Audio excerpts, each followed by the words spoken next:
तो BRICS 15 virtual summit, एक तो उस पर पूछ सकते हैं। दूसरा फिर इस पे क्या होता है कि क्वेश्चंस क्या है, कि चैलेंज जो ब्रिक्स एज एन इंस्टीट्यूशन अभी फेस कर रहा है।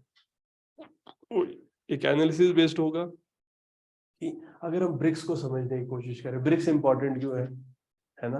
कौन कौन है? ब्राजील, रशिया, इंडिया, चाइना और साउथ अफ्रीका।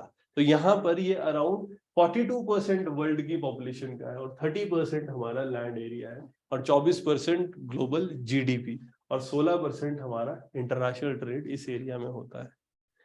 ग्लोबल साउथ शब्द किसके लिए यूज किया जाता है? जो डेवलपिंग कंट्रीज है ना, और ग्लोबल नॉर्थ डेवलप्ड कंट्रीज, जैसे ना उनके ग्रुप के लिए यूज किया जाता है। तो जब हम ग्लोबल साउथ और ग्लोबल नॉर्थ की बात कर रहे होते हैं, तो ब्रिक्स कहीं ना कहीं एक रिफॉर्म है मल्टीलेटरल इंस्टीट्यूशन में। इसमें क्या हो रहा है, ये काम कर रहा है एक स्ट्रक्चरल चेंज के लिए। क्योंकि देखो, जो अमेरिका, साउथ अफ्रीका है, ठीक है, और ब्राजील कहाँ से होता है? साउथ अमेरिका, ठीक है। तो ये दो कंट्रीज, मतलब ये भी यूएनएससी में जब हम बात करते हैं सिक्योरिटी काउंसिल में, इशू क्या है ना, सिक्योरिटी काउंसिल में जो ज्यादातर मेंबर्स हैं सारे वेस्ट के हैं। हम चाह रहे हैं कि रिप्रेजेंटेशन पूरे वर्ल्ड की हो। तो इंडिया बोलता है कि भाई एशिया वाले सब कॉन्टिनेंट से हम भी हों, एक साउथ अफ्रीका हो। अफ्रीका का इतना बड़ा कॉन्टिनेंट है, कोई बंदा ही नहीं है सिक्योरिटी काउंसिल में, बताओ ना कितना बड़ा एरिया है। साउथ अमेरिका देख लो, है ना, कंट्रीज नहीं है उसकी। तो ये सब डिमांड कर रहे हैं। तो हम वही ना कि यहाँ पर जो स्ट्रक्चरल चेंजेस लाना वर्ल्ड इकोनॉमी में, है ना, उसके लिए एक सेंट्रल रोल प्ले कर सकती है। इसीलिए ब्रिक्स बहुत इंपॉर्टेंट है। जैसे अभी एक क्वेश्चन डायरेक्ट आ जाएगा, रिसेंट मीटिंग हुई थी, उसमें क्या क्या चीजें डिस्कस हुई है, ठीक है। चैलेंजेस हम क्या फेस कर रहे हैं, इश्यूज क्या फेस कर रहे हैं, अगर हम इसको समझने की कोशिश करें, तो यहाँ पर ग्रुप्स है, इसमें कॉन्फ्लिक्ट हो रहे हैं। कैसे कैसे? ये चाइना का अग्रेशन है ईस्टर्न लद्दाख में, तो जब आपस में ही बंदे हैं उनके इशू हो जाते हैं। इंडिया चाइना है ना। तो जब यहाँ पर लद्दाख में इशू हुआ था, हमारा जो रिलेशनशिप था बहुत खराब हो गया था, ठीक है, वॉर वाली हालत हो गई है। वो तो हम दोनों ने ऐसे बात करी हुई है कि हम गोलियां नहीं चलाएंगे, है ना। यहाँ पर डंडों से लड़ाइयाँ होती है, बस क्यों? क्योंकि ये अभी डिसाइड किया हुआ है कि आपस में, है ना, गोली नहीं चलेगी। Otherwise this was a all time low in the relationship. तो एक ये इशू है, दो इतनी बड़ी इकोनॉमीज इंडिया चाइना, हम लगे आपस में लड़ने, क्या बातचीत होगी ब्रिक्स में, ठीक है ना। इसके अलावा यहाँ पर ये स्ट्रेन्ड रिलेशनशिप, जैसे चाइना और रशिया के, है ना, वेस्ट के साथ, ये भी हम देखते हैं। तो कहीं ना कहीं इसमें इंटरनल चैलेंजेस होने लग जाते हैं। जैसे ये जो ब्राजील है, साउथ है, ब्राजील का एक रिलेशनशिप यूरोप के साथ डिफरेंट है, ठीक है। अब जब हमारा वेस्ट के साथ स्ट्रेंड होगा, तो ऑटोमेटिकली ये चाइना रशिया वर्सेस ब्राजील होने लग जाता है कई बार। तो एक ये इशू रहेगा। तो यहाँ पर चाइना की इमेज ग्लोबल वर्ल्ड में ये टार्निश्ड है, स्पेसिफिकली जैसे कोविड-19 हुआ था, उसके बाद से, है ना, इसको क्वेश्चन किया जाता है। कई लोग क्या बोलते हैं, चाइना ने फैलाया, ठीक है। अभी तक एग्जैक्ट प्रूफ तो नहीं मिल रहा है, बट बोलते तो लोग ऐसे ही है, ठीक है ना। फिर अगर हम हेट्रोजेनिटी की, तो एक ही एस्पेक्ट है कि आपस में लड़ाई, दूसरा हेट्रोजेनिटी। कंट्रीज क्या डाइवर्स वैल्यूज वाली है? देखो ना, ब्राजील कहाँ, साउथ अमेरिका, है ना, फिर साउथ अफ्रीका, फिर इंडिया, फिर चाइना, फिर रशिया, कितनी डाइवर्स इकोनॉमीज है। तो हेट्रोजेनिटी बहुत ज्यादा है। तभी हम ये चीज कहते हैं कि जैसे देखेंगे ना कि इनके जो आपस में इंटरेस्ट है ब्रिक नेशन के, वो बहुत डिफरेंट है ना, अलग अलग जगहों पे रहते हैं। इसीलिए हम ये बात कहते हैं कि थोड़ा मुश्किल है इकट्ठा होना, डिस्कशंस करना, एक ही प्लेटफॉर्म पे आना।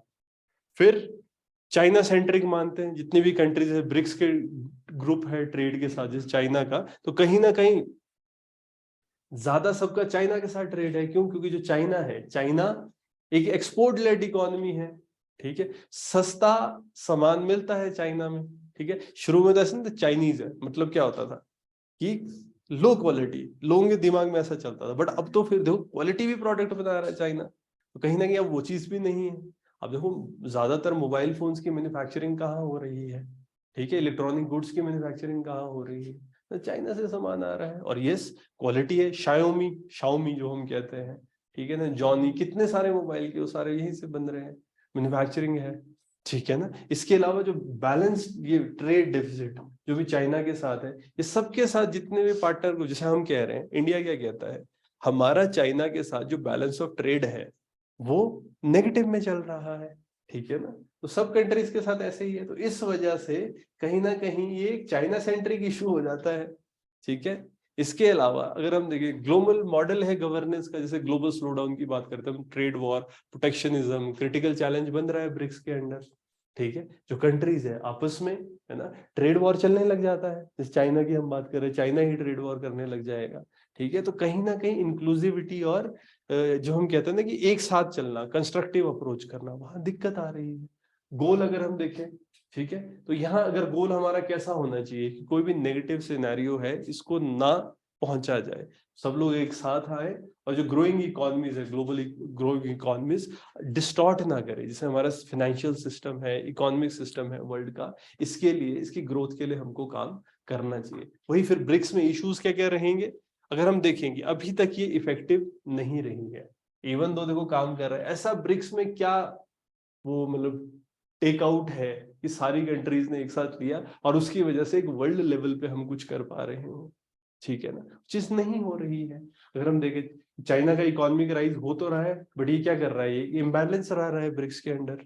ब्रिक्स बैंक जो हमने बनाने की बात करी, ठीक है, उसमें हमने सबने क्या किया कि सबने बराबर मनी दिया है। बट बाकी और कौन सा इंस्टीट्यूशन बनाया था, आईएमएफ के कंपैरिजन में हमने कौन सा इंस्टीट्यूशन लिया ब्रिक्स में? एक तो देखो ना, न्यू डेवलपमेंट बैंक है, उसको ब्रिक्स बैंक बोलते हैं। एक कंटिजेंसी रिजर्व बनाया था हमने, ठीक है, ब्रिक्स में, है ना। ठीक है, जैसे ब्रिक्स बैंक बना, है ना, तो सब लोगों ने आपस में बराबर बराबर पैसे दिए। बट जो कंटिजेंसी रिजर्व है इसमें आपका 41, यहाँ पर 41 बिलियन अकेले चाइना का है, बाकी सबने 18-18 बिलियन दिए और साउथ अफ्रीका ने 5 बिलियन दिए। तो कहीं ना कहीं यस एक इम्बैलेंस रहेगा। ठीक है। तो अगर असिस्टेंस की भी बात करें ग्लोबल साउथ की, तो कहीं ना कहीं ऑप्टिमल सपोर्ट ये इतना नहीं दे पा रहे हैं।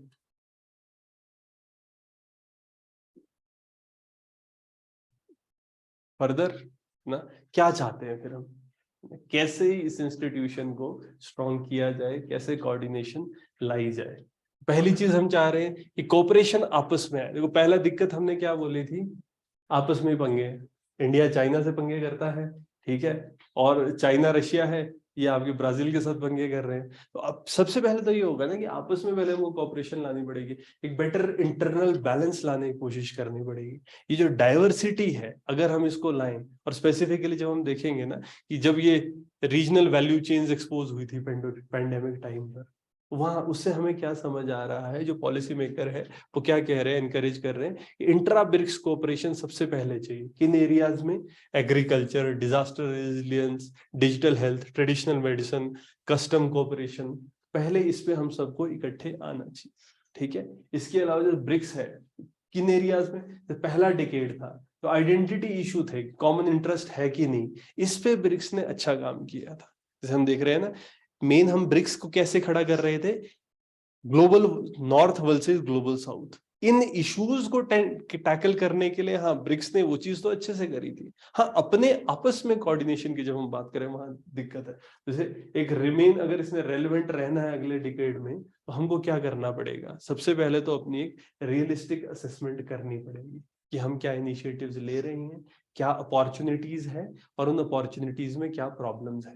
अगर हम उनको एड्रेस नहीं करते हैं तो एज एन इंस्टीट्यूशन ब्रिक्स खत्म हो सकता है। ठीक है, इसकी रेलेवेंस खत्म हो सकती है। इसके अलावा जब हम बात करते हैं एक मल्टीलेटरल वर्ल्ड के प्रति कमिटमेंट, है ना, ये करनी जरूरी है। पहले क्या था, हम ये बात करते थे जैसे इंस्टीट्यूशंस कैसे कैसे थे, हम बात करें यूएस, पहले बाइपोलर यूएस वर्सेस यूएसएसआर, फिर बाद में यूएस, है ना, जो सिंगल पोल बचा था, अब दोबारा से मल्टीपोल हो चुका है। तो हमको एक कमिटमेंट दिखानी पड़ेगी मल्टीपोलर के लिए, तो हमको रिकैलिब्रेट करनी पड़ेगी अपनी अप्रोच, क्योंकि वो जो नॉर्थ वर्सेस साउथ की हम बात कर रहे थे, अब कई इंस्टीट्यूशंस है, कई कंट्रीज है जो ग्रो कर रही है। तो जो हमारे फाउंडेशनल एथूज हैं, जब हम इकट्ठे हुए थे, जब ब्रिक्स बनाया था, टाइम क्या बदल रहा है, तो जैसे जैसे टाइम बदल रहा है उस हिसाब से हमारी रिक्वायरमेंट भी बदल रही है। उस हिसाब से ब्रिक्स को अपने एक जो मल्टीपोलर वर्ल्ड के लिए इनको अपनी कमिटमेंट्स को थोड़ा सा ट्विकल करना पड़ेगा, और जो रिक्वायरमेंट है उस हिसाब से चलना पड़ेगा। ठीक है।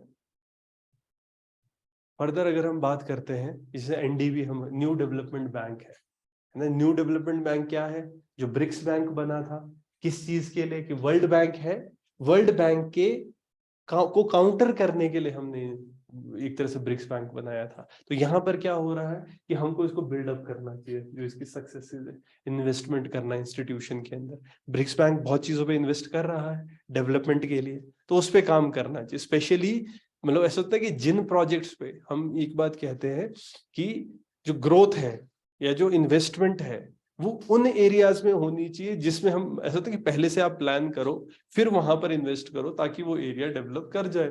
तो हम स्पेसिफिकली इंस्टीट्यूशनल रिसर्च पे काम करना चाहिए, जैसे ओईसीडी कंट्रीज है, और सॉल्यूशंस देने चाहिए जो डेवलपिंग वर्ल्ड के लिए इंपॉर्टेंट है। जैसे दवाइयों में अगर आप देखो, ज्यादातर कौन सी बीमारियों पे रिसर्च हो रही है, वेस्ट बेस्ड बीमारियां। जैसे तभी तो ये बिल गेट्स है ना, बिल गेट्स ने किस पे काम किया था, ट्रॉपिकल डिजीज। अलग से उन्होंने एक इंस्टीट्यूशन डेवलप किया था जो ट्रॉपिकल डिजीजेस पे रिसर्च कर रहा है।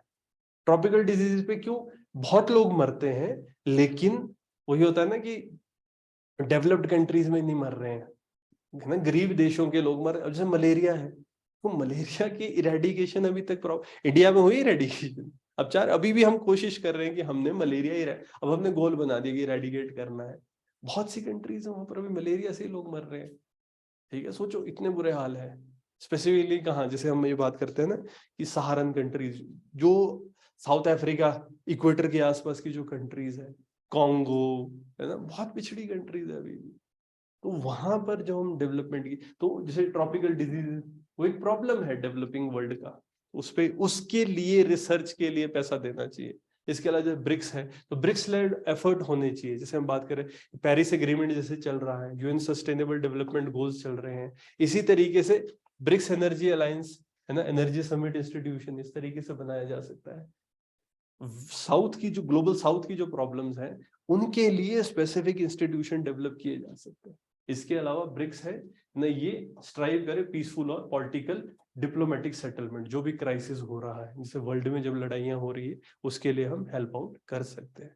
फ्यूचर अगर हम देखें किस एरिया में हो सकता है, अगर ना इंटरनल और एक्सटर्नल इश्यूज जो इंडिया, चाइना और रशिया के हैं वो खत्म किए जाए, म्यूचुअल डिस्कशन हो, कोऑपरेशन हो, ताकि हम लोग साथ में आके सॉल्यूशंस को प्रोवाइड कर सके। ठीक है, अगर ये स्टेप्स लिए जाएंगे तो जो ब्रिक इंस्टीट्यूशन है वो हमारा वायबल हो पाएगा।